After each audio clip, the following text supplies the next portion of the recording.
ओम नमः सिद्धेभ्यः।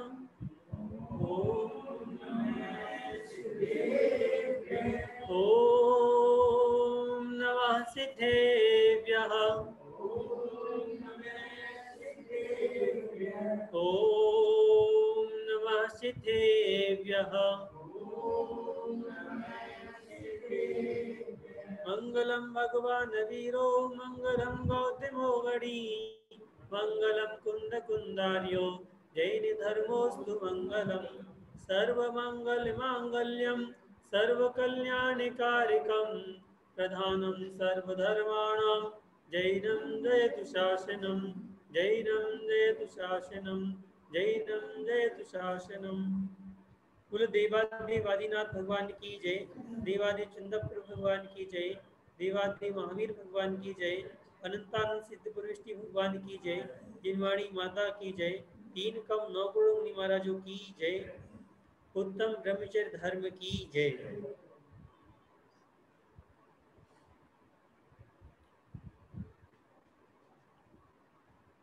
एक बार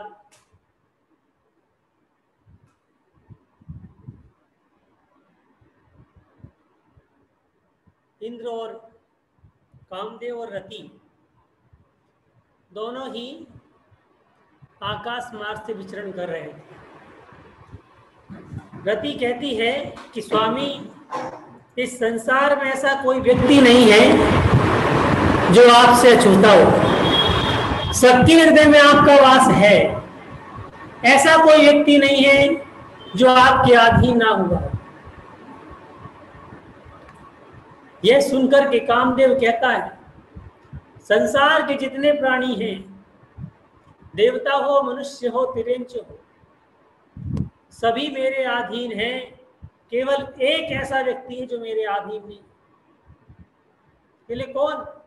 दिगंबर मुनि, जिनके पास मन होने के बावजूद वो मेरे अधीन नहीं है। ऐसे दिगंबर मुनि महाराज मेरे अधीन नहीं है और सारे मेरे दास हैं, परंतु मैं उनका दास हूं। क्योंकि कामदेव का एक सिद्धांत है, या तो अपना दास बना लो या दास बन जाओ। तो ऐसे दिगंबर मुनि महाराज की प्रशंसा करते हुए आचार्य मानतुंग महाराज कहते हैं, चित्रम किमत्र यदिते दृक्सांगनाभिर नीतम मनःगपि मनो न विकार मार्गम कल्पांत काल मरुता चलिता चलेना किम मंदराद शिखरम चलितम कदाचित। कि चित्र विचित्र अप्सराएं आने के बाद भी जिनका मन विचलित नहीं होता है, ऐसे मुनि महाराज जिनका मन सुमेरु पर्वत के समान अडिग है। कल्पांत काल मरुता चलिता चलेना, कि जब कल्पांत काल उसे कहते हैं जब पंचम काल खत्म होगा, छठा काल खत्म होगा, सब 7 प्रकार की कुवृष्टियां होंगी। उस कुवृष्टियों में आग बरसेगी, विष बरसेगा, मूसलाधार पानी बरसेगा। ये पृथ्वी 1000 योजन जल जाएगी और नीचे की जो चित्रा पृथ्वी है वो दिखने लग जाएगी। तब जान पाएंगे कि अयोध्या क्या है और सम्मेद शिखर क्या है। कैसे पहचानोगे? तब उन 2 पृथ्वियों के नीचे चित्रा पृथ्वी में नंद्यावर्त नाम का एक साथिया दिखेगा। तब देवता लोग पहचान पाएंगे कि अयोध्या ये सम्मेद शिखर। अयोध्या को शाश्वत जन्मभूमि कहते हैं। जितने भी भरत क्षेत्र में तीर्थंकर पैदा होंगे वो सारे अयोध्या में ही पैदा होंगे। कब तक? अनंत काल तक। और जितने मोक्ष जाएंगे सब सम्मेद शिखर से मोक्ष जाएंगे। कब तक? अनंत काल तक। ये तो हुंडा सर्पणी काल की देन थी जो 5 तीर्थंकर ही पैदा हुए, वरना 24 वही होते हैं अयोध्या में। तो 24 तीर्थंकर सम्मेद शिखर से ही मोक्ष जाते हैं। ऐसा कल्पांत काल जब भीषण आग बरस रही हो, समुद्र में ऐसा तूफान आता है कि जो रत्न राशि समुद्र के नीचे है वो ऊपर ऐसे दिखने लग जाती, तैरने लग जाती है। अब देखो समुद्र कितना गहरा, उसमें ऐसा तूफान आ रहा कि नीचे की राशि ऊपर दिखने लग जाए। ऐसे कल्पांत काल के और मरता चलता चले ऐसी तीक्ष्ण हवा चल रही है कि पर्वत के पर्वत उखड़ रहे हैं। पेड़ पौधों की तो बात छोड़ो आप, पर्वत के पर्वत उखड़ रहे हैं।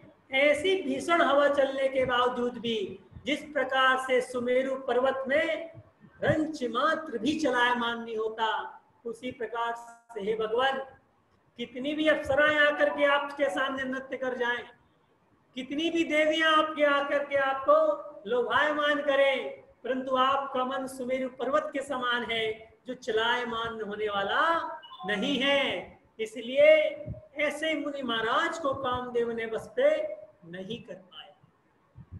ये कैसे अपन बस में करें कामदेव को? क्या अपनी इतनी हैसियत है कि कामदेव को बस में कर सकते हैं? अरे है, वो भी मनुष्य थे जिन्होंने कामदेव को वश में किया, और हम भी मनुष्य, परंतु हम कारण नहीं जानते, कार्य के पीछे बहुत भागते हैं, कार्य के पीछे बहुत भागते हैं, कारण नहीं जानते कि कैसे किया जाए।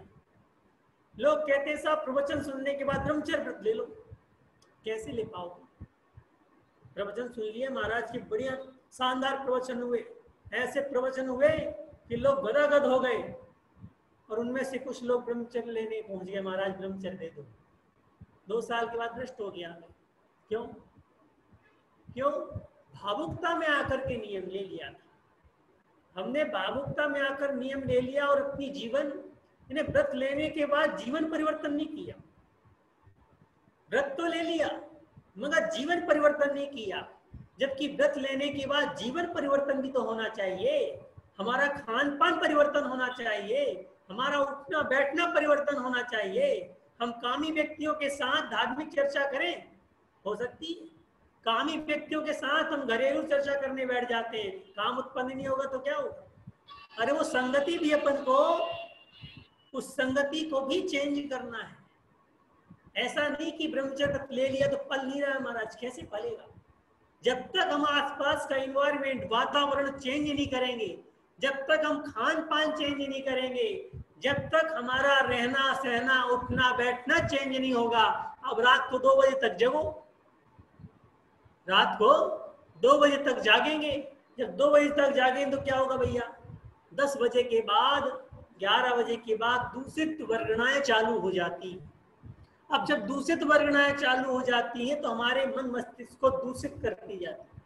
अब आप सुबह उठेंगे 10 बजे 11 बजे, अब ऐसा जब हमारा रूटीन हो जाएगा तो हमसे ब्रह्मचर्य पालन नहीं हो पाएगा। हमारा खान पान कैसा हो रहा है आज देखो, टीवी में देखते जाइए आप, इसमें 100% प्रोटीन होता है। अपने बालकों को ये खिलाइए, अपन खिलाना चालू कर देते हैं। कोई टीवी वाला या कोई ये नहीं बताता कि 100% प्रोटीन को पचाना चाहिए कि नहीं चाहिए। खिलाना तो चाहिए, पचाना नहीं चाहिए। जब नहीं पचा पाते तो क्या होगा? गरिष्ठ होगा। अरे आज के बच्चों को एक मुट्ठी बादाम खिला दो, पेट खराब हो जाएगा। क्या बादाम में प्रोटीन नहीं है? है, तो पचाने की समर्थ नहीं है। हम बच्चों को प्रोटीन देना चाहते हैं, प्रोटीन देना चाहते हैं, अच्छी से अच्छी चीज दो, दिखाई दे रही है दुनिया में कि साहब इसमें प्रोटीन की मात्रा इसमें ज्यादा है, इसमें ये चीज ज्यादा है, इसमें ये चीज ज्यादा है, सब कुछ खिलाना चाहते हैं और बैठा देते हैं मोबाइल में, गेम खेल ले बेटा। दौड़ना नहीं चाहता बच्चा, खेलना नहीं चाहता, कूदना नहीं चाहता, मानसिक कसरत करना नहीं चाहता। पहले पहेलियां होती थी, जिन पहेलियों को सुलझाने के लिए पूरा परिवार बैठता था। पिताजी एक पहेली बोलते थे और कहते थे दिन भर में जो सुलझाएगा उसको इनाम मिलेगा। अब बेचारे बच्चे बूढ़े सब के सब पहेलियां सुलझाते थे, ये इस पहेली का ये अर्थ होगा, इस पहेली का ये अर्थ होगा। दिन भर दिमाग की कसरत में भी ज्यादा था, तो बादाम खाते तो लग जाती शरीर में। अब आज बादाम खाने के बाद लगती क्यों नहीं है? पेट में जठराग्नि की क्षमता तो है नहीं, और हम डालते जा रहे हैं। क्या हो रहा है? गरिष्ठ हो रहा है। भोजन में गरिष्ठता या भोजन में प्रोटीन या पौष्टिकता अलग चीज है। जब हमारी जठराग्नि जिस भोजन को पचा नहीं पाती है वह भोजन गरिष्ठ हो जाता है, और जब जठराग्नि हमारे भोजन को पचा लेती है तो पौष्टिक कहलाता है। क्या कहलाता है? वो पौष्टिक भोजन कहलाता है। और जठराग्नि नहीं पचा पाई तो गरिष्ठ हो गया। आप सुबह दोपहर को दूध दलिया खाइएगा, पौष्टिक है। लोग कहते बीमारों का भोजन है, अरे बीमारों का भोजन नहीं, बीमार को इसलिए खिलाया जाता है, सबसे ज्यादा पौष्टिकता उसमें होती है, तो जो बीमार है वो तंदुरुस्त हो जाए इसलिए खिलाते हैं। मगर शाम को यदि आप दूध दलिया एक साथ खाएंगे, केला दूध एक साथ खाएंगे तो गरिष्ठ हो जाएगा। क्यों?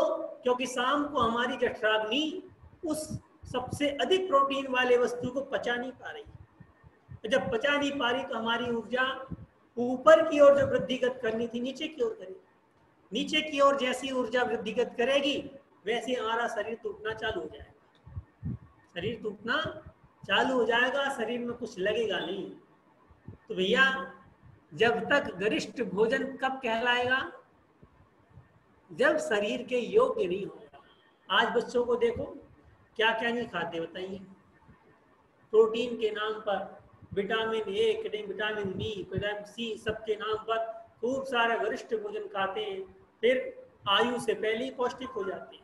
जिन्हें पहले 13 साल की बच्ची और 16 साल का बच्चा भ्रूण अवस्था को प्राप्त होते थे और आज 9 साल की बच्ची गर्भवती हो जाती है। क्यों भैया? क्यों हो रही है? क्योंकि हमने खिलाया है और लोगों ने जो कुकृत्य किया वो तो अलग बात। हमने ऐसा गरिष्ठ भोजन कराया जिससे कि उसके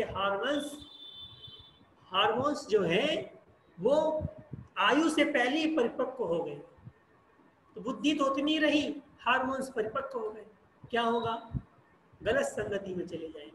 तो हमें अपने घर के भोजन को, घर के भोजन को और घर के रहन सहन को जब तक हम बदलाव नहीं करेंगे तब तक बच्चों में हम राम और सीता की तस्वीर तो छोड़ दो।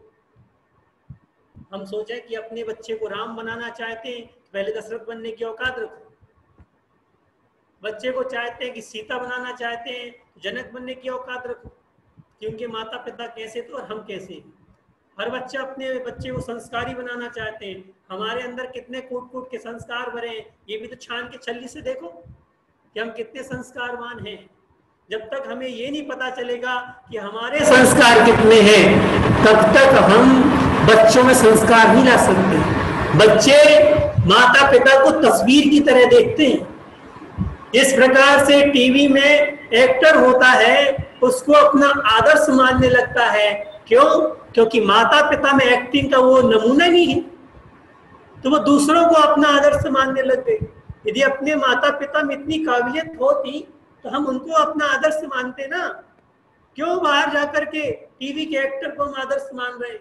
अरे जिन टीवी के एक्टर पीछे मरे जा रहे हैं अपन लोग कि साहब ये हीरोइन है, ये हीरो है, सब वेश्यावृत्ति में लगे हुए, आप उनको आदर्श मानोगे? जब मेरी सगाई हुई तो मैं अपने मोबाइल में अपनी वाइफ की फोटो लेकर के लगाई हुई थी। सुधा सागर महाराज जी के पास पहुंचा तो वहां पर कुछ चर्चाएं हो रही थी। महाराज ने कहा एक फोन लगाओ।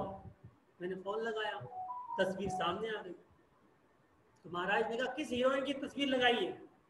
मैं कहा महाराज बताना भूल गया, मेरी सगाई हो गई है। कहले तो फिर ठीक है, अपनी पत्नी का चेहरा देखना तो शुभ है। सुबह सुबह अपनी पत्नी का चेहरा देख लेना शुभ है, परंतु किसी हीरोइन का चेहरा देखना अशुभ है। अपनी पत्नी धर्म पत्नी है, हीरोइन वेश्या है। उसका चेहरा सुबह सुबह देखना अशुभ है। जब ये वाक्य महाराज के पता चले कि इस प्रकार से, तो कभी मोबाइल में किसी हीरोइन की या किसी हीरो की फोटो नहीं लगाना। अपने परिवार की फोटो लगाओ, जिनसे हम स्नेह रखते हैं उनकी फोटो लगाओ, जिनको हम आराध्य मानते हैं उनकी फोटो लगाओ। किसने मना किया है? उनकी लगाओ। तो हम अशुभ लोगों का चेहरा सुबह सुबह क्यों देखें? हम शुभ व्यक्ति का चेहरा देखें ना। तो शुभ कौन है? किसका चेहरा पहले देखना चाहिए? किसका देखना चाहिए? किसका देख पाओगे आप सुबह सुबह? घर के लोगों का ही तो चेहरा देख पाओगे। मगर जब आप मोबाइल में अपने किसी हीरोइन का फोटो लगाओगे तो पत्नी से जागने से पहले उसको जगाओगे, उसका चेहरा देखोगे। तो भैया अपने परिजनों का चेहरा लगाएं, वेश्याओं का चेहरा कभी मत लगाएं अपने मोबाइल में। वैसे ही संस्कार आएंगे, वैसे ही अशुभ परिणति बनेगी। तो अपने बच्चों को भी संस्कार देना चाहिए। अपना आदर्श अपने घर के बीच का होना चाहिए, अपना आदर्श अपने परिवार के बीच का होना चाहिए। अपना आदर्श अपने आराध्य के बीच का होना चाहिए। किसी दूसरे का आराध्य, किसी दूसरे का आदर्श हमें पसंद नहीं है। जब बात मन में नहीं आएगी तब तक आप ब्रह्मचर्य को तो बहुत दूर से देखना, तब तक आप ब्रह्मचर्य को बहुत दूर से देखना, क्योंकि ब्रह्मचर्य को पालने के लिए अपना वातावरण बहुत, महाराजों के पास रहने वाले ब्रह्मचारी भ्रष्ट हो जाते हैं, तो हम और आप जहाँ घर में रह रहे हैं, जहाँ पूरा माहौल ही हमारा अब्रह्म का है, व्यापार करने आते हैं लोग तो वो भी अब्रह्म के हैं, परिवार के बीच में 5 मिनट भी धर्म की चर्चा नहीं होती है, 24 घंटे केवल पारिवारिक चर्चाएं होती हैं, किसकी शादी किससे कराना, कौन का लड़का भग गया, कौन की लड़की भग गई, यही तो परिवार में चलता रहता है। अब ऐसे के बीच में आप ब्रह्मचर्य का पालन कर पाएंगे? जब तक इनसे आप दूर नहीं हटेंगे तब तक ब्रह्मचर्य का पालन नहीं हो सकता। तो हमें अपना वातावरण बनाना चाहिए, हमें अपने बच्चों को वो कपड़े पहनाना चाहिए, कपड़े शरीर ढांकने के लिए होते हैं। अब हमारे बच्चे यदि हाफ पैंट पहन के निकलेंगे तो दुनिया के लोग नहीं देखेंगे क्या? दुनिया के लोग तो देखने के लिए तो बाहर खड़े हैं। अरे हम अपने बच्चों को कम से कम फुल कपड़े तो पहनाओ, कपड़े पहनाने की कोई कमी तो है नहीं। फैशन के दौर पर हम अपने संस्कारों को भूलते जा रहे हैं। अरे माँ बाप ही निर्णय करता है कि हमारी बेटी हमारा बेटा क्या पहने। कौन निर्णय करता है? 10 साल तक की उम्र के लिए तो बच्चा चुप ही नहीं बोलता कि पापा ये वाले कपड़े दिलाओ, जो लाओ वो पहन लेता है। मगर जैसे ही हम अपने शौक बच्चों को डालना चालू कर देते हैं तो बच्चे बड़े होकर कहते हैं, जब पापा आपने बचपन में हमारे को ये कपड़े पहनाए हैं तो आप क्यों टोक रहे हो, क्यों टोक रहे हो? भैया हमारे संस्कार दिए हुए ही हमारे परिवार की सुरक्षा कर सकते हैं। हम सोचें कि पड़ोसी हमारा पहरेदार है तो कभी नहीं है, कोई रिश्तेदार हमारा पहरेदार है तो कभी नहीं है। हम माता पिता ही अपने बच्चों के पहरेदार हैं। अपने बच्चों के संस्कार देने में या अपने बच्चों की रक्षा करने के लिए हम माता पिता ही संस्कारवान बने, तब जाकर के अपने बच्चों को संस्कारी कह सकते हैं। आचार्य ने कहा है गंदा विचार करना अब्रह्म है।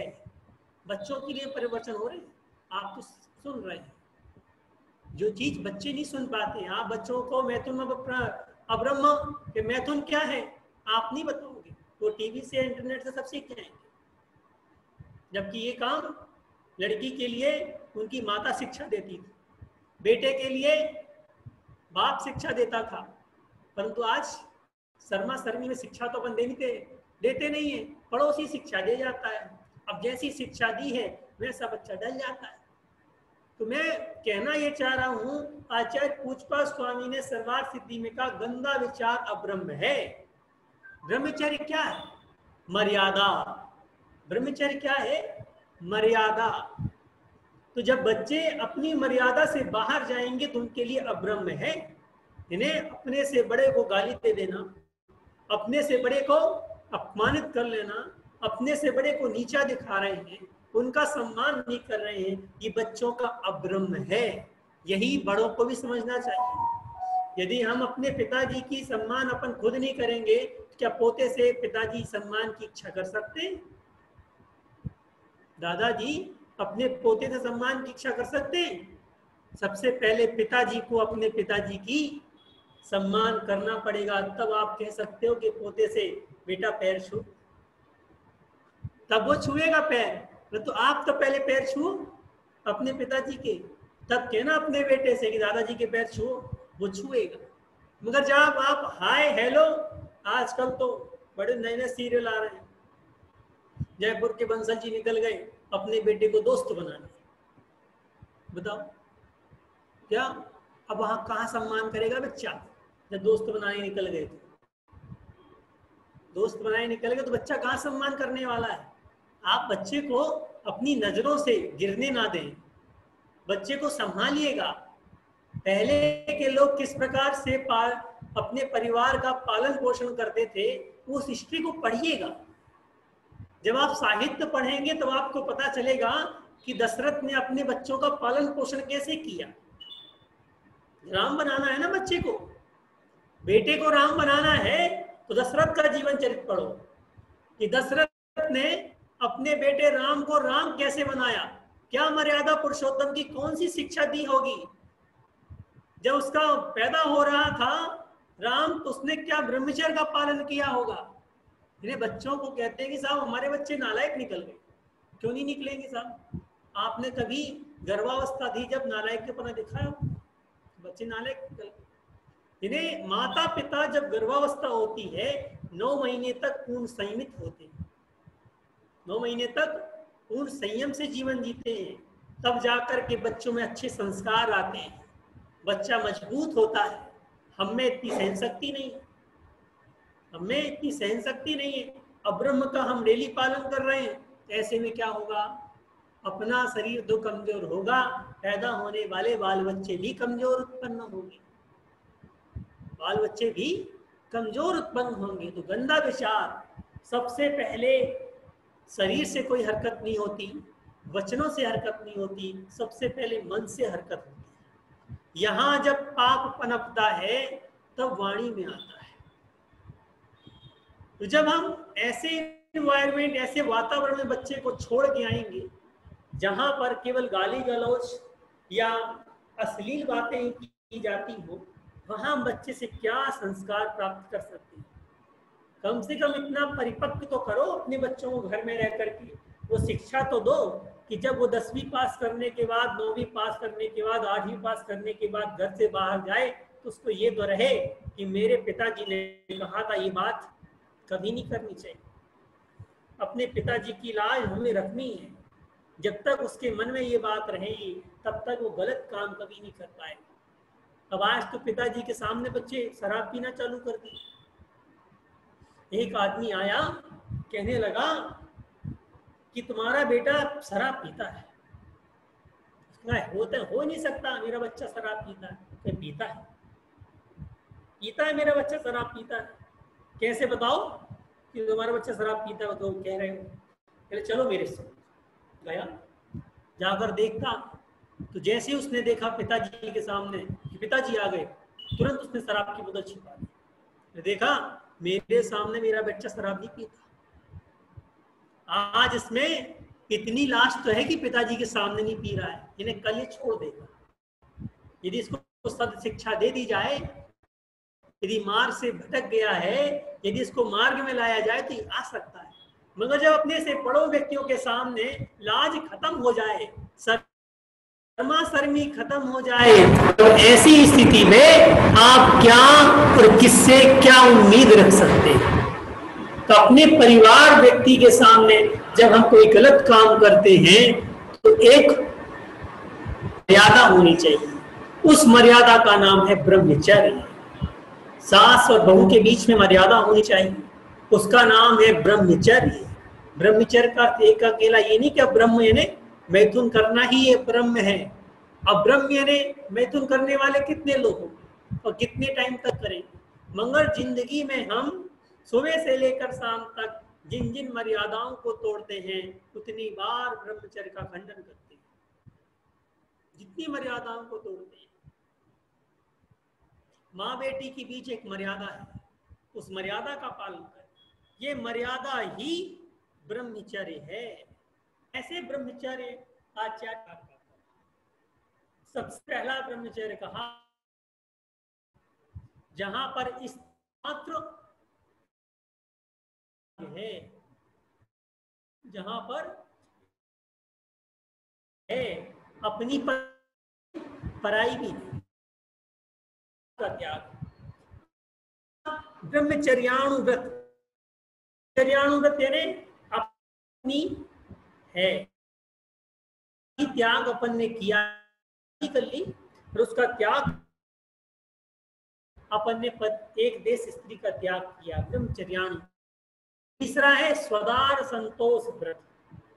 स्वदार संतोष व्रत कहते हैं अपनी पर संतुष्ट होना, उसे सदा आचार्य नारी सदा ब्रह्मचारी, क्या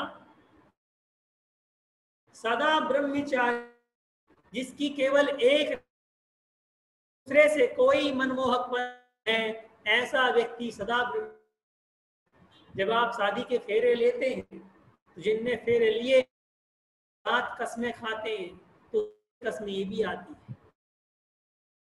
अलावा किसी और दृष्टि नहीं रहता है, मैं अपनी पत्नी के किसी और के प्रति दृष्टि नियम लेते हैं, 7 फेरे गाते हैं, नियम होता है। उस समय तो समय हंसी मजाक में टाल देते हैं, साहब कसमें दिला रहे हैं पंडित जी ने की है, अपनी तो नहीं है, बस बोल दो। परंतु वह जीवन का सत्य है, वह जीवन का आधार है। जब तक वह जीवन का आधार हम नहीं अपनाएंगे तब तक हमारा जीवन सुखी होने वाला नहीं। देखिए सेठ सुदर्शन को देखिए, कई बार उदाहरण दे चुका। सेठ सुदर्शन ने विवाह किया, विवाह करने के बाद घर में रहा, मुनि महाराज के पास पति पत्नी दोनों जाकर के सुदार संतोष व्रत ले लिया कि महाराज आज से हम और मेरी पत्नी अपने आप में रमण करेंगे रे, हम दोनों के अलावा कोई तीसरा जीवन में कभी नहीं आए। सुदार संतोष व्रत ले लिया कि क्या है, विवाह करना एक सीमा है। क्या है विवाह? विवाह एक सीमा है, एक मर्यादा है। जहां बच्चा होता है, बालक है, शादी करनी है। बताइए वो जितनी लड़कियों को देखने जाता है सब में अपनी पत्नी खोजता है। ये भी हो सकती है, ये भी हो सकती है, सब कैंडिडेट है, सब में देखता है कि नहीं देखता, मर्यादाएं देखता। मगर जब एक होने के बाद शादी हो गई और उससे कौन है, कैसी भी हो, लूली हो, मगर अपनी पत्नी अब वो यदि कहता है कि अब ब्रह्म हो गए। शादी होने के बाद 7 शादियां कर लो, अपनी चक्रवर्ती की थी, सुदार था, लोग संतोषी, दूसरे में संतोषी नहीं, चक्रवर्ती ने 96,000 किया। इस सुदार करते द्वार पत्नी, अपनी पत्नी, तो 96,000 रानियों को अपनी तो कह रहा है, पढ़ाई पर तो दृष्टि नहीं डाल रहा ना। उसी प्रकार से अपनी पत्नी है सुदार संतोष, एक मर्यादा है। यहाँ पर लाखों लोगों का था, परंतु जब हो गई तब एक उम्मीदवार है नहीं। तो विवाह का नाम है, उसी को संतोष व्रत कहा। तो वो के बाद जब सुदार संतोष व्रत कर लिया और जा रहा था, सेठ सुदर्शन कामदेव थे, बहुत सुंदर थे, पटना से मोक्ष गए, बहुत सुंदर थे। वो बाजार से जा रहे थे तो रानी ने छत से देखा और पूछा ये कौन है, उसका ये कौन है, कितना सुंदर है इसे पति, वो शायद इतना उसको बुलाओ, बुला के लाए। रानी ने आदेश दिया है तो सेठ आया, बन जाओ, केवल एक रात के लिए। उसका रानी साहिबा मैं नपुंसक हूं, नपुंसक हूं, आज आपको नपुंसक कह के देखो कोई, जीपी नहीं कहने के लिए, भले ही हो या ना हो। रानी ने कहा नपुंसक हो, जब से कोई काम। मगर कुछ दिनों के बाद बच्चे को लेके जा रही थी और एक सहेली रानी की कर रही थी, सुंदर है, इसका कौन है ये? वो तो कह, अरे रानी मेरे को ही फंसा गया था। वो जो औरत थी, चले मैं भी हो गई ऐसे कि तुम्हारे मित्र की बहुत है तो मिलने आओ, अकेली थी, पति को तो भगा दिया, मिलने आया तो मैं, तो उसने कहा मैं नपुंसक, मैं उस दिन बात मान गई। और वो झांसा, ये तो शादी बच्चे भी हैं। फिर उसके बाद रानी साहिबा भी आए, लिया सेठ सुदर्शन को उसके साथ। आखिरकार एन केन प्रकारेण का नियम था कि वह चतुर्दशी की रात में शमशान में तपस्या कर, ऐसी तपस्या करता कि हिलना डुलना, प्रतिमा योग का अर्थ है जैसे मूर्ति धारण करके वह तपस्या कर। दासी ने कहा मूर्तियां बनवाओ, और सैनिकों से कहें कि रानी का पुरुष व्रत है। पहली दासी का उसने सैनिक किसको ले, अरे ये प्रतिमा पुरुष व्रत चल रहा है, पुरुष व्रत चल रहा है, ये लेके जा रही, इस पुरुष की पूजन करेगी। बोला, उसने पटक दिया, मूर्ति पटक दी, तो शिकायत करो, अब तुमको मृत्युदंड से कोई नहीं बचा सकता। और वो सैनिक सब मृत्युदंड हो जाएगा, मुझे माफ करो, मैं दोबारा नहीं रोकूंगा।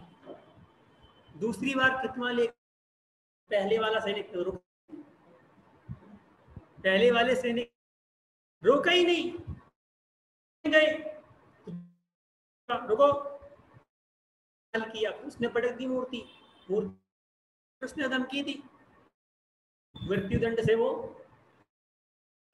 ऐसे करके उसने दरवाजे पार किए और रात चतुर्थ सेठ सुदर्शन को उठा लाए।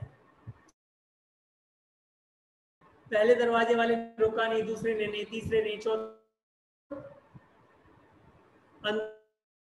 रात भर उसके साथ कुछ चेष्टाएं की, परंतु वो मूर्ति के समान अडिग था।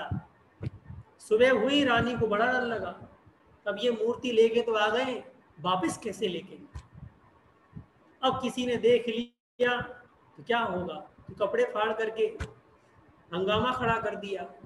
राजा आया, फांसी की सजा दे दी, सेठ सुदर्शन को फांसी पर चढ़ा दिया जाए। देवताओं ने देखा कि एक सील व्रत का धारी मनुष्य फांसी पे चढ़ रहा है, फूलों की माला कर दी, सेठ सुदर्शन की सूल फूल बन गई। राजा ने माफी मांगी, रानी को पता चला कि अब पोल पट्टी खुलने वाली है, छत से कूद करके मर गई। ऐसे अब्रह्म का पालन करने वाले कभी जीवन में सुखी नहीं होते। ऐसे कई उदाहरण स्त्रियों के भी आते हैं जो अपने जीवन में कभी भी उन्होंने सील का उल्लंघन नहीं किया। जो व्यक्ति सील का उल्लंघन नहीं करते हैं, ऐसे व्यक्ति ही संसार में सुखी हो पाते हैं। तो एक स्वदार संतोष व्रत तो हम कम से कम धारण कर ही सकते हैं। स्वदार संतोष व्रत धारण करने में कितने लाभ हैं। इन्हें पति पत्नी के बीच में अविश्वास का तो कोई नाम ही नहीं। जब हम स्वदार संतोष व्रत धारण करते हैं, इसका अर्थ है कि पत्नी पति पर और पति पत्नी पर पूर्ण विश्वास रखता है। मगर जैसे ही तीसरे की एंट्री चालू हो जाती है, जैसे ही तीसरे की एंट्री चालू हो जाती है, तुरंत स्त्रियों का मन शंका सहित होता है। छोटी छोटी बातों में भी शंका उत्पन्न हो जाती है। यदि एक बार विश्वास टूट गया तो पति महोदय जिंदगी में कभी विश्वास पात्र बन नहीं सकते। ध्यान रखना, एक बार यदि पत्नी की नजर में पति गिर गया तो आप भगवान बन जाओ, उसको पूरा विश्वास दिलाओ, परंतु पत्नी कभी विश्वास करने वाली नहीं है। इसलिए जब पति पत्नी का संबंध होता है, यानी जब उनका विवाह होता है, एक विश्वास की डोर पर ही विवाह होता है। और विश्वास नहीं है, वह संबंध ज्यादा दिनों तक टिक नहीं पाता है। आज क्यों इतने सारे तलाक हो रहे हैं? क्यों? क्योंकि विश्वास खत्म हो चुका है। विश्वास खत्म हो चुका है। जो बातें पति पत्नी की केवल पति पत्नी के बीच में होनी चाहिए थी, आज हॉल में आ गई, लोगों के सामने चर्चाएं होनी चालू हो गई है। तो ऐसी स्थिति में पति पत्नी का विश्वास खत्म हो गया। मित्रों के साथ ऐसी चर्चाएं चालू हो गई, उनके सामने विश्वास खत्म हो गया। तो जब हम अब्रह्म की बात करते हैं तब पति पत्नी पर विश्वास नहीं रहता। देखिए, रामायण का एक बहुत अच्छा प्रसंग आता है। सीता जी का हरण हो गया। किसके कारण से हुआ? रावण के कारण से हुआ। रावण के कारण से नहीं हुआ। रावण की जो बहन थी चंद्रनखा, जिसे रामायण में सूर्पनखा कहते हैं, उसने लक्ष्मण से विवाह करना चाहा। कौन थी वो? रावण की बहन खरदूषण की पत्नी और शंभु कुमार की, शंभु कुमार था क्या नाम, कुछ और नाम था, उसकी माँ थी। अब शंभु कुमार मानो, शंभु कुमार जब जंगल में एक पेड़ के अंदर कोटर में घुस करके तपस्या कर रहा था और चंद्रहास खड्ग प्राप्ति करने की तपस्या कर रहा था। चंद्रहार खड्ग जो खड्ग था वो प्राप्त हो गया, लटक रहा है। लक्ष्मण वहां से निकला, उसने कह दिया, सोचा कि ये लटक क्यों रहा है। उसकी माँ आके रोज सोचती कि कब तपस्या से उठेगा और ये खड्ग ले लेगा, परंतु वो लटक रहा है और माँ चली गई। आखिरकार लक्ष्मण आया और उसने हाथ पकड़ा, उसके हाथ में आ गया, उसने चलाना चालू किया और उसी पेड़ को काट दिया। पेड़ कटा तो उसकी गर्दन भी कट गई। अब गर्दन कट गई और उसकी माँ आई, उसने देखा कि मेरे बेटे की गर्दन किसने काट दी। विद्या से पूछा, विद्या ने बताया कि यहाँ एक दो भूमि गोचरी राम लक्ष्मण आए हैं, उन्होंने इसकी गर्दन काट दी। तो प्रतिशोध लेने के लिए चली। अब स्त्री की मायाचारी देखो, पुत्र के वियोग में विद्याधरी है, मनुष्य से प्रतिशोध लेने जा रही है और लक्ष्मण का चेहरा देख के साथ कहती है, आज से मेरा पति हो जाए।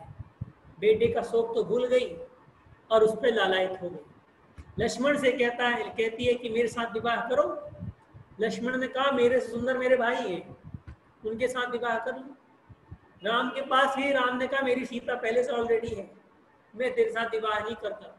और उसकी खूब बेइज्जती की। बेइज्जती होने का नाम है नाक कटना, और रामायण में सही में नाक काट दिया।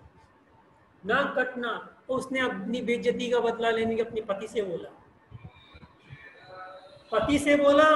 पति अपने पुत्र और अपनी पत्नी की बेइज्जती का बदला लेने के लिए आया।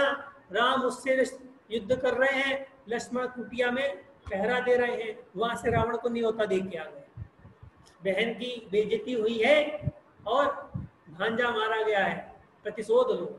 रावण वहां से आया और सीता का हरण करके ले गए। एक तरफ वो सूर्पनखा, जिसने अपनी काम वासना के पीछे अपने पूरे परिवार को नष्ट कर दिया, और दूसरी तरफ जब सीता का हरण होता है, हरण हो जाने के बाद सीता अपने कंगन, नग और बिछिया, पायल और झुमके, हार सब फेंकती जाती है, जिससे कि राम को पता चल जाए कि मैं यहाँ से अपहरण होते हुए जा रही हूँ। और वहाँ सुग्रीव के राज में राम पहुँचते हैं तो सारे के सारे जितने जो कंगन इत्यादि देखे थे सब उठाकर किसी बांदर ने रख लिए और राजा को सौंप दिए कि ये किसी स्त्री के गहने। राम जब सुग्रीव से पूछते हैं, सुग्रीव अपनी पोटली खोल के दिखा देते हैं, ये तुम्हारे हैं क्या? किसी ने कहा है कि यहाँ से किसी स्त्री का अपहरण हो रहा था, उसने फेंके हैं। राम नाम कह रहे थे। तो राम पूछते हैं लक्ष्मण से कि लक्ष्मण बताओ, ये तुम्हारे भाभी के हैं क्या? तो लक्ष्मण क्या जवाब देते हैं? लक्ष्मण कहता है, नाहम जानामि केयूरे, नाहम जानामि केयूरे, नाहम जानामि कुंडले। केयूर का अर्थ होता है बाजूबंद। कि नाहम जानामि केयूरे, नाहम जानामि कुंडले, नूपरेणेव जानामि नित्यम वंदनामि पंदना, नित्यम पदामि वंदना। कि मैं केयूर नहीं जानता कि बाजूबंद कौन से है, मैं ये भी नहीं जानता कि कुंडल कौन से है, परंतु मैं इतना जानता हूं कि मेरे भाभी के पैर में जो बिछिया पहनी हुई थी, नूपुर पायल पहनी हुई थी, ये वही है। ये वही है। क्यों ऐसा क्यों जानते हो? क्योंकि मैंने अपने भाभी के ऊपर कभी दृष्टि नहीं डाली कि वो क्या पहनती थी। मैं तो उनके केवल चरणों की सेवा करता था, इसलिए चरण में जो गहने थे मैं केवल वही जानती हूँ, मैं केवल वही जानती हूँ। ये था एक लक्ष्मण का अपने भाभी के प्रति क्या स्नेह। और आज आज देवर भाभी की गालियां चलती हैं। कहते वक्त भौजाई और देवर भौजाई की तो गाली गलौज चलती है, मजाक चलती है कि देवर भौजाई की मजाक चल रही है। अश्लीलता की पराकाष्ठा देखो, समाज ने उसको एक नियम बना दिया, समाज ने उसको स्वीकृति दे दी कि देवर भाभी की मजाक चल रही है। जो मजाक पति अपने पत्नी के साथ करता है, ऐसी मजाक देवर भी अपने भाभी के साथ करता है। अब बताइए, कुदृष्टि नहीं पड़ेगी तो क्या होगा? लक्ष्मण बनना है तो लक्ष्मण की तरह रहो, सीता बनना है तो सीता की तरह रहो, सीता की तरह रहोगे तो लक्ष्मण की तरह बना पाओगे। अब ऐसा ही एक उदाहरण प्राकृत साहित्य में आता है। क्या आता है आप देख करके अचंभित होंगे कि एक परिवार में बड़े बेटे की शादी हुई, छोटा बेटा भी जवान है, उसकी भी शादी होनी। बड़ा बेटा अपनी पत्नी को अपने माँ बाप के यहाँ पर छोड़ करके परदेश चला गया व्यापार करने के लिए। अब पत्नी बहुत सुंदर, जवान देवर। अब देवर रोज के रोज कहीं गाने गाए, रोज के रोज कहीं इशारेबाजी करे। अब क्या करे वो? माँ बाप सास ससुर है, अपने किसका पक्ष लेंगे? किसका पक्ष लेंगे? देवर का पक्ष लेंगे। पति जिसके भरोसे अपने माँ के यहाँ से वो आई है, वो इनके हवाले करके और परदेश कमाने चला गया है। अब ऐसी स्थिति में बेचारी वो औरत क्या करे? क्या करे? तो वो डेली सामने अपने सास ससुर के सामने एक प्रस्ताव रखा। क्या प्रस्ताव रखती है कि पिताजी मेरा मन तो लगता नहीं, मैं चाहती हूं कि घर में रामायण का पाठ हो और मैं उसका वाचन करना चाहती हूँ, आप सभी सुने, आप सभी सुने। तो वो वाचन कर रही है, वाचन कर रही है और बढ़ा चढ़ा करके उसने लक्ष्मण का जीवन चरित्र पढ़ाना शुरू कर दिया। किसको सुना रही है?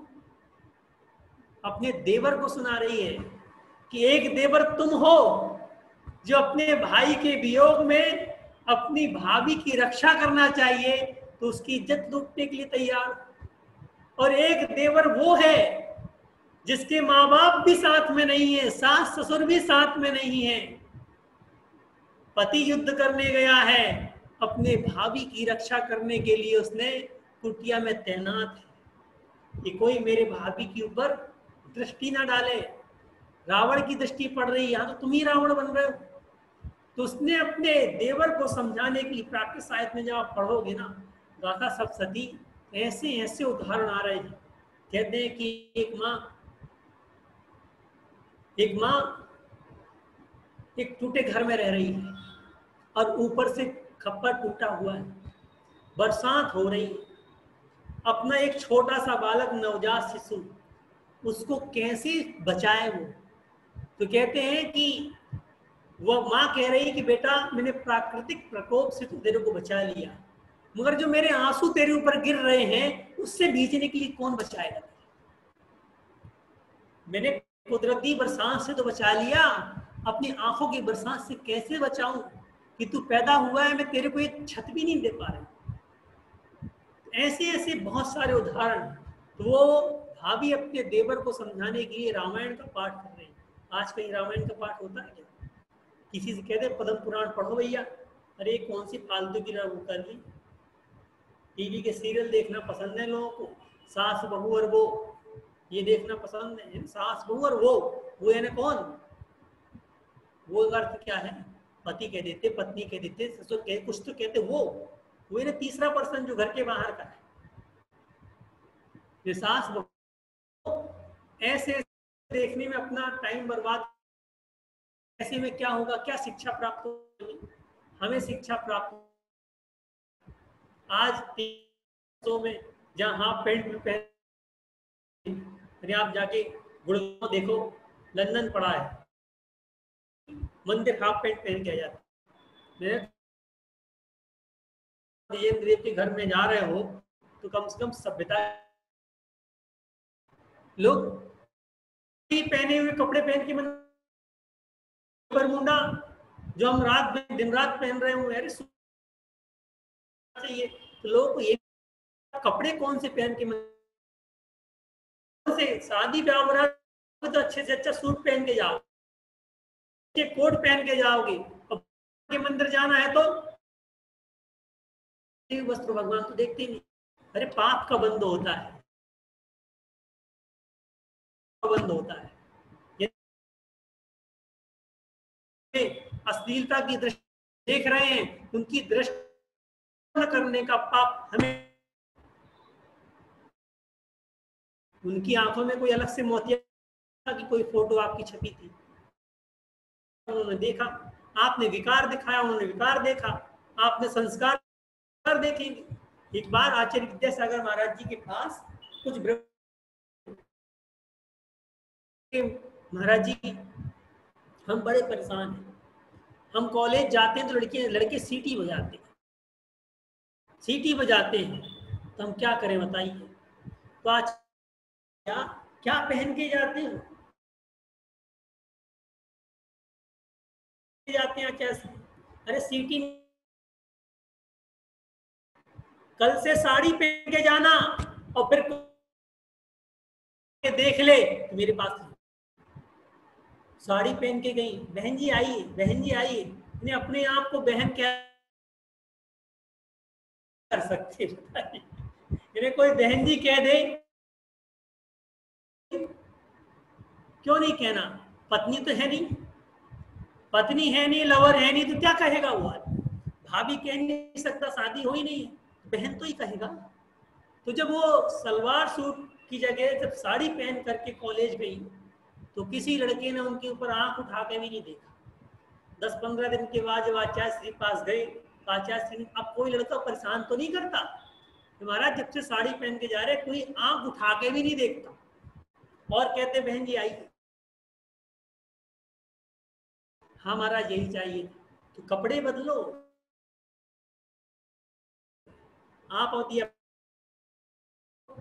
दूसरों की दृष्टि दोष दे रहे हैं, क्या दोष दे रहे हैं आप? भैया विभीषण भी हो, विभीषण भी हो, यदि हमने अपने कपड़े अश्लील पहने हुए तो रावण बनते थे, तो कहाँ राम बनाने की सोच, राम बन जाएगा क्या? इसलिए पहनावे पर भी ध्यान देना चाहिए। पहन के मंदिर जाएंगे तो यदि आप भाव अलग लगेंगे, पहन के जाएंगे तो भाव, सलवार सूट पहन के जाओगे, सलवार सूट किसकी देन है? मुसलमान वो पहनते हैं उनकी यहाँ पर, क्यों? ऐसा रिवाज है, अपना नहीं। जैसे कपड़े हम पहन के जाएंगे पर हमारे भाव भी वैसे बदलेंगे। इसलिए पहनाव पर हमें ध्यान देना चाहिए कि हमारा पहनाव कैसा, हमारे को खान पान कैसा होना चाहिए, तो हम नहीं कर रहे हैं। हर के जो क्या कहते, कौन से फ्रूट्स खिलाते हो, कौन से फ्रूट्स वो हम जो खिला रहे हैं वो हमारे हार्मोन्स, क्या उन फास्ट फूड्स में क्या इतना प्रोटीन है सके हमारे अंदर उत्तेजना उत्पन्न करते हैं, उत्तेजना उत्पन्न करते हैं। ये क्या है? इन चीजों का जब तक हम त्याग नहीं करेंगे, भालो अच्छे से अच्छा प्रवचन सुन लो। वैराग्य है कि महाराज के सामने ब्रह्मचारी आप घर में आओगे, फास्ट फूड खाओगे, करोगे, अपना हवा जैसे ही दृष्टि लोगों की परिवर्तित और आप ब्रह्मचर्य पालन बचोगे ही नहीं। इस ब्रह्मचर्य लेने से पहले जब भाई ब्रह्मचर्य खाने के लिए सबसे अपना ड्रेस चेंज करो। क्या? अपना ड्रेस, जो कपड़े कल से सलवार सूट पहनो तो मैं जब सलवार से ब्रह्मचर्य पल गया साहब, प्रतिमा प्रतिमा लेनी है। अब रंगीन साड़ी यानी जो सफेद में भी कुछ रंगीन होती है ना, हल्की हल्की वाइट, ऐसी साड़ी पहनना चलो चालू करो। जब उसमें भी चल जाए तब सफेद साड़ी पहुंचा। तो पहनावे का कितना फर्क पड़ता है, एक ब्रह्मचर्य पद पालन करने में पहनावे का कितना फर्क पड़ता है, नहीं पड़ता? धोती दुपट्टा नहीं मारेगा, मगर जैसे ही आप फुअड़पंथी वाले कपड़े पहन के जाओगे तो लोग लाइन मारना चालू कर देंगे। क्यों? सभ्यता वाले कपड़े पहन के जाओगे तो लोग आपको सभ्य समझेंगे, असभ्य कपड़े पहन के जाओगे तो असभ्य समझेंगे। जैसे कपड़े पहन के जाओगे संगति वैसे मिलेगी। कुर्ते पजामे पहन के जाओ, कुर्ते पजामे वाले बहुत अच्छा समझेंगे, संगति देंगे, वैसी संगति प्राप्त होगी। तो सज्जन की तरह यदि हम पहनाव ओढ़ाव रखेंगे तो सज्जनों से मित्रता होगी, और दुर्जनों की तरह पहनाव ओढ़ाव रखेंगे तो दुर्जनों से मित्रता होगी, और दुर्जनों से ब्रह्मचर्य व्रत पालन करने की उम्मीद कभी मत करना। सज्जन ही ब्रह्मचर्य व्रत पालन कर सकता है, दुर्जन में इतनी समर्थ नहीं है। इसलिए भैया कहते हैं कि ब्रह्मचर्य व्रत ऐसा व्रत है जो लाखों में करोड़ों में किसी एक व्यक्ति पालन कर पाता है। कौन पालन कर पाता है? अरिहंत भगवान 18,000 शील व्रतों के धारी होते हैं, जिनमें से 18,000 शील व्रतों के धारी होते हैं। ऐसे भगवान जिसमें अचित्त सचित्त सब आ गए, इन्हें फोटो भी ब्रह्मचर्य में घातक है। जो हम फोटो रखते हैं, कहीं अश्लील फोटो रख लिया, कहीं हीरोने की फोटो रख लें, क्या है ये अचित्त है, अचित्त का उपभोग कर रहे हैं। तो ये भी ब्रह्मचर्य में दोष लगाने वाली है।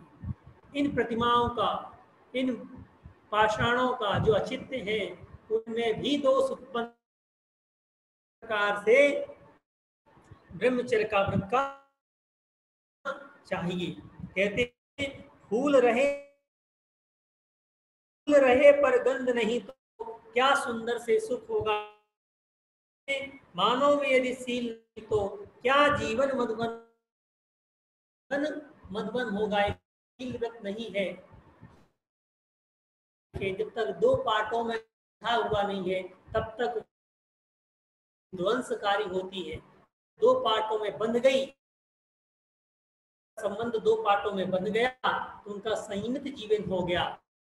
और एक बच्चा जब भोजन करने गया तो उसके पिताजी आए, बेटे को समझा करना चाहता, बताओ। मैंने कहा भाई उसको लेके आना। लेके आए बच्चे को, मैंने कहा शादी क्यों नहीं कर? भाई साहब घर में सबकी लड़ाई, मन उब गया, अब मुझे नारियल लेके किस लिए? ब्रह्मचर्य व्रत भी नहीं लेनी करोगे फिर लड़ूंगा फिरोगे, शादी करनी नहीं है। शादी घर में प्रवेश है कि साथ शादीशुदा है, सब विश्वास करेंगे, साथ अहित नहीं करेंगे। बन जाओगे नाम है साहब ब्रह्मचारी है, ब्रह्मचर्य व्रत है कि, मगर शादी भी नहीं करोगे तो लोग हमेशा दृष्टि से देखेंगे, क्या कहेंगे? ले नहीं रहा है और शादी कर नहीं रहा है, लगता किसी से चक्कर है। क्या कहेंगे भाई साहब? यही कहेंगे ना, समाज के 49 की यही राय होगी, यही राय देंगे। कर नहीं रहा है, दे नहीं रहा है, लग चले ना चले, घर में जाओगे तो साहब अकेला नहीं छोड़ना है, परिवार कोई अकेला नहीं छोड़ सकता, क्यों? ब्रह्मचारी है नहीं वो शादी। अब ऐसा व्यक्ति कुछ भी कर, तो उसको मैंने समझाया कि भाई साहब क्या करें, मैं कहते तेरे ब्रह्मचर्य लेने के भाव हो तो मैं अभी तेरे पिताजी से बात कर लेता हूँ। बोले ब्रह्मचर्य लेने के भाव तो नहीं है। मैं कहा शादी के लिए हाँ कर, परिवार में रहकर करता है, और कि भाइयों में और भाइयों में नहीं बन रही है, तुम्हारी पत्नी की ना बने, ऐसा भी जरूरी नहीं है। तुम यदि एक देख लिया कि क्यों हो रही, ऐसी नहीं ना करो तुम, तो तुम्हारे क्यों होगी। तो हम जो परिस्थिति संसार कि किस कारण से किस, यदि हम अपने परिवार में ऐसी परिस्थिति उत्पन्न ना होने दें तो लड़ाई नहीं होगी। ये तो सोच है, भागोगे तो कहाँ तक भागोगे भाई, समाज है, समाज में रहने के दो ही मार्ग हैं, घर में रहो या वन में रहो, घर में रहो या वन में रहो, तीसरा कोई मार्ग नहीं है। तो घर छोड़ोगे तो वन जाओगे, वन छोड़ोगे तो घर जाओगे। इस प्रकार से हमें विचार करना चाहिए कि हमारी क्या चीज है, कैसे ब्रह्मचर्य का अमृत का पालन कर सकते हैं। एक लास्ट बात कहना है, कह करके अपनी बात समाप्त करूंगा। लोग जब ब्रह्मचारी की इज्जत नहीं करते हैं, जिस चीज का हमें पालन करना है उस चीज की हमें इज्जत करनी पड़ेगी। यदि आपको ब्रह्मचर्य का पालन करना है तो ब्रह्मचारी का बोर हो गए ब्रह्मचारी की आपको इज्जत करनी पड़ेगी। होता है ऐसे प्रवचन होते ही, तो ब्रह्मचारी की आपको इज्जत करनी पड़ेगी, तब आपको ब्रह्मचर्य पालन करने की सही शिक्षा मिल सकती है। क्यों? क्योंकि आप यदि ब्रह्मचारी का व्रत का पालन करने वाले की इज्जत नहीं करेंगे, तो जब हम ब्रह्मचर्य पालन करेंगे तो लोग हमें भी इज्जत नहीं करेंगे। कई लोग तो इज्जत इसलिए छोड़ देते हैं साहब कि हमें इज्जत नहीं मिल रही, इस चीज यानी यश प्राप्त नहीं हो रहा है, हम पालन कर रहे हैं, यश प्राप्त नहीं हो रहा है। तो सबसे पहली बात तो किसी चीज का व्रत का पालन करना हो तो यश की इच्छा छोड़ दो। यदि इच्छा पालन करके यदि आप व्रत पालन करोगे तो जिस दिन अयस मिल जाएगा, बुराई मिल जाएगी, उस दिन आप व्रत खंडन करने के लिए तत्पर हो जाओगे। तो हमें ऐसी वस्तुएं जिसमें हमें इच्छा नहीं करनी है, तब जाकर के उस व्रत का पालन कर सकते हैं। एक किसी ने कहावत करी, फूटी आंख विवेक की क्या करे जगदीश, फूटी आंख विवेक की क्या करे जगदीश, और कंचनिया को 300 और मणि नाम को 30। क्या? जब आप विधान कराओ, विधान कराने में नाचने गाने वालों को 300 दो और पंडित जी को 30 रुपए दो। जो व्यक्ति आपकी विधान की शोभा है, जो व्यक्ति आपको सद्मार्ग दिखा रहा है, आप उसका सम्मान ना करके जो नाचने गाने वाले हैं, बैंड बजाने वाले हैं, आप उनका सम्मान करोगे तो लोग वो बनना चाहेंगे कि ये बनना चाहेंगे? क्या बनना चाहेंगे? पंडित जी कोई नहीं बनना चाहेगा। क्यों? क्या बनना चाहेगा? ऑर्केस्ट्रा वाला बनना चाहेगा, संगीतकार बनना चाहेगा, है नाच गाना यानी डांस करने वाला बनना चाहेगा, डांसर बनना चाहेगा। क्यों भैया? उससे पैसा ज्यादा है। तो हमने ही तो भाव बढ़ाए उन लोगों के भाव किसने बढ़ाए? हमने बढ़ाए। यदि हमें जिस चीज का वैल्यू बढ़ानी है तो उसकी वैल्यू करना सीखो। यदि आप ज्ञान की वैल्यू बढ़ाना चाहते हैं तो ज्ञानी का सम्मान करना सीखें। यदि आप धर्म की वैल्यू बढ़ाना चाहते हैं तो धर्म का सम्मान करना सीखें। अधर्म की वैल्यू बढ़ाना चाहते हैं अधर्म का सम्मान कीजिए। दो चीज आपके सामने है। एक मुनि महाराज का पांडाल में प्रवचन चल रहा है और दूसरी तरफ जस्ट थोड़ी दूर जाकर के एक ऑर्केस्ट्रा वाले का नृत्य चल रहा है। आप किस में जाना पसंद करेंगे? चॉइस आपकी है। 90% ऑर्केस्ट्रा में जाएंगे नाच देखने के लिए, मुनि महाराज के प्रवचन में 10% लोग आएंगे। अब आप बताइए धर्म रहेगा कि मिट जाएगा? धर्म रहेगा कि मिट जाएगा? जब 90% लोग पाप का मार्ग चूज करेंगे और धर्म का मार्ग चूज नहीं करेंगे, तो आप बाद में भलाई कोई धर्म का पालन करता नहीं है। अरे कौन, तो जानो कि धर्म क्या है। पहले हम तो भाव दें, हम तो वैल्यू जाने कि धर्म की क्या है। हम वैल्यू धर्म को देंगे, धर्म आगे बढ़ेगा। हम वैल्यू अधर्म को देंगे, अधर्म आगे बढ़ेगा। इस कारण से हमेशा यदि ब्रह्मचर्य की वैल्यू जानना चाहते हैं, ब्रह्मचर्य का जो व्यक्ति पालन करता है, जो व्यक्ति पालन करता है ब्रह्मचर्य का, दीर्घ आयु होता है, दीर्घ आयु होता है। क्यों?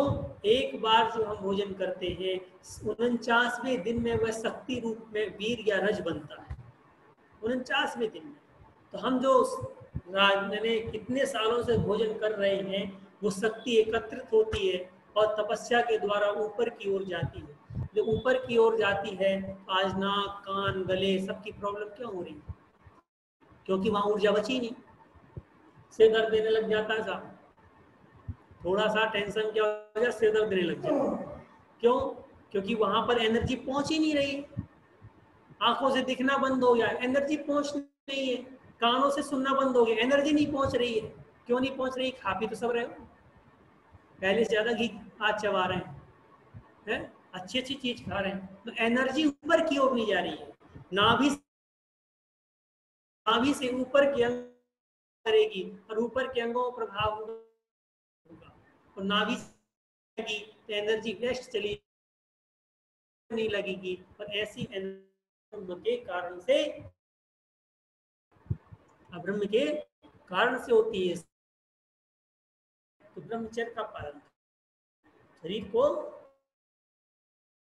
ब्रह्मचर्य का पालन करो। जितना ब्रह्मचर्य का पालन करेंगे उतना शरीर हमारा स्वस्थ रहेगा। इसी भावना के साथ कि ब्रह्मचर्य की नैया आगे की ओर हम कोई और दूसरा हमारी नैया को पार लगाए। स्वामी की जय।